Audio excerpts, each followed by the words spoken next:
Ano yung pangalan? Sabrina. Ilan taon ka na, Sabrina? 14 years old po. Pangilan ka sa inyong magkakapatid? Pangalawa po sa 5. Anong trabaho ng inyong mga magulang? Ang tatay ko po ay construction worker. Yung nanay ko po, naglilinis po siya ng bahay at naglalabandera po. Nag-aaral ka pa ba? Kung oo, saan? Sa San Juan High School po. Anong mga dahilan kung bakit ka napilitang magtrabaho sa murang edad? Pangbaon lang po at pandagdag gastusin po sa bahay.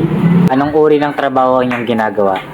Naglilinis po ng kuko at nagmamassage. Sa tuwing kailan mo ito ginagawa?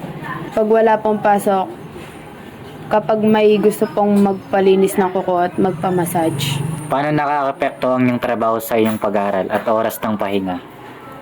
Minsan po pumapasok po ako ng puyat at minsan di po ako nakakapag-focus sa aking pag-aaral. Anong mga hamon o pagsubok na iyong nararanasan bilang isang batang manggagawa? Minsan nandududa po sila sa aking kakayahan dahil sa aking murang edad. Anong mga pangarap mo para sa iyong hinaharap? At paano mo siya nakikita sa iyong trabaho na nakakapekto dito? Kahit nahihirapan po ako minsan, mas masaya po ako sa aking ginagawa. Kaya pangarap ko pong magka-beauty salon at spa. May mensahe ka ba para sa kapwa mong batang manggagawa?